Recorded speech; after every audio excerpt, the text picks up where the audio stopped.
আর এই ধরনের একটি ভয়ঙ্কর হরিলুটের রাজ্য শেখ হাসিনা তৈরি করেছে।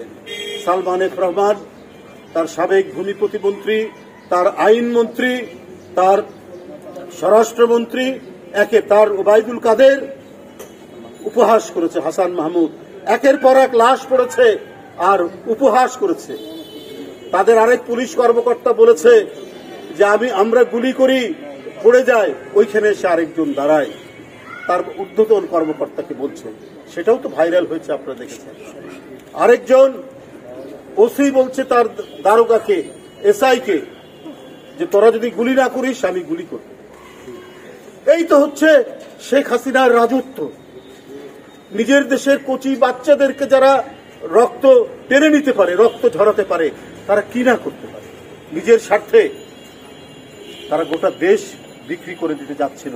এই বাচ্চারা নিজের জীবন দিয়ে, এই কিশোররা নিজের জীবন দিয়ে আমার স্বাধীনতাকে রক্ষা করেছে, আমার সার্বভৌমত্বকে রক্ষা করেছে, এই দেশটাকে রক্ষা করেছে।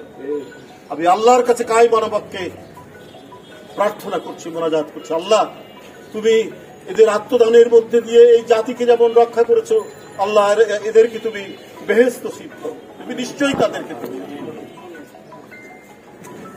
কেন আজকে এটা সৃষ্টি হয়েছে? সৃষ্টি হয়েছে ওরা মনে করত এই ব্যাংকে কার টাকা থাকে, জনগণের টাকা, ওটা কি সালমান এফ রহমান নেওয়ার ক্ষমতা রাখে, নিতে পারে না, কিন্তু ওরা পারত।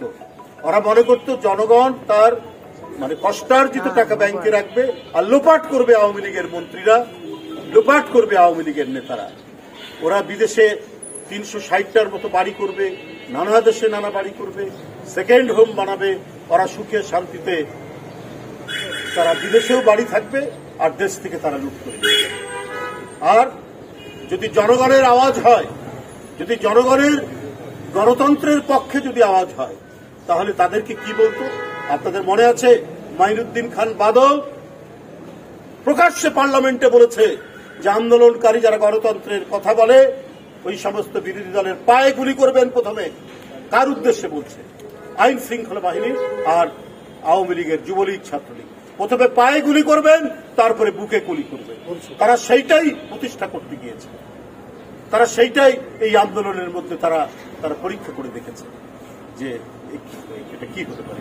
কিন্তু এই দেশে ওরা মনে করেছে 15 বছর তো টিকে গেছি, আর কি, সব তো আমাদের, যা বলবো যা করব তাই হবে। গণতান্ত্রিক শক্তি আর আওয়াজ করবে কে? বেগম জিয়ার লোয়ার কোর্টে 5 বছর জেল দিয়েছে, আমরা সেটাকে 10 বছর বাড়িয়ে দিয়েছি। কারণ আদালত তাদের কাছে নত জানুক, লোয়ার কোর্ট তাদের কাছে নত জানুক, পুলিশ তাদের কাছে নত জানুক, আপনার প্রসিকিউশন তাদের কাছে নত জানি। শেখ হাসিনার আর পায় কে? কিন্তু এর ভিতরে ভিতরে আর উপরে তো আল্লাহ সব দেখছে, বলছে তুই কত বাড়বি।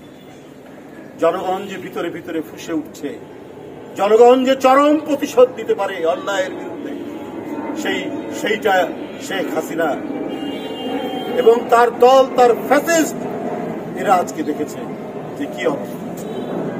সাংবাদিক বন্ধুরা, আজকে 25শে আগস্ট মামলা হয়েছে। এই মামলায় অপরাধীরা ধরা পড়েনি কেন? ইন্টারন্যাশনাল ক্রিমিনাল কোর্ট, আন্তর্জাতিক অপরাধী আদালত, অপরাধ আদালত, তাদের কাছে যাওয়ার কথা। নানা ধারাই পাড়াই করে আজকে শহীদ সৈকত সহ একের পর এক শহীদ, মুগ্ধ, আবু সাইদ, এইরকম যারা অসফাইয়াজ, অসংখ্য যাদের জীবন গেছে, তাদের মামলা দ্রুত গতিতে কেন আন্তর্জাতিক আদালত এবং বাংলাদেশের যে প্রচলিত আইন অনুযায়ী দ্রুত এদের অপরাধীদেরকে গ্রেপ্তার করা হচ্ছে। অন্তর্বর্তীকালীন সরকারকে সবাই সমর্থন দিয়েছে, কিন্তু কাজের গতি যদি স্লো হয়, কাজের গতি যদি অত্যন্ত নিম্ন গতির হয়, তাহলে তো এদেশের মানুষের কাছে আপনারা দিনকে দিন আপনারা তো প্রশ্নবিদ্ধ। আপনারা একটা বিপ্লবী সরকার, এই কিশোর বাচ্চাদের আত্মদানের মধ্যে দিয়ে যে বিপ্লব, পৃথিবী কাঁপানো বিপ্লব যেটা হলো 5ই আগস্ট, আপনার তার সরকার। ওই সমস্ত অপরাধীরা ঘুরে বেড়ায়, তারা পিকনিক করে, তারা লাঠি মিছিল করে। আর আপনার সরকার যদি এটা নিশ্চুপ থাকে আর সবাই যদি মানে জনগণকে যদি সব সময় তারা যদি শুধু উপদেশ দিতে থাকেন, তাহলে তো এইটা হতে পারে না। ডক্টর ইউনূস তার যে ইউনুস গুডউইল বলে একটি কথা আছে, একটা ফ্রেজ তৈরি হয়েছে। তো ইউনুস গুডউইলের আমরা প্রতিফলন দেখতে চাই। সেই প্রতিফলন শুধু আন্তর্জাতিক দাতা সংস্থা থেকে নয়, দেশের মধ্যে সুশাসন, আইনের শাসন এবং ভয়ঙ্কর জুলাই যে নারকীয় গণহত্যা হয়েছে এই স্কুল, কলেজ এবং ইউনিভার্সিটির ছাত্রদের উপর, তাদেরকে যে হত্যা করা হয়েছে, সেই অপরাধীদেরকে গ্রেপ্তার এবং বিচারের নিশ্চয়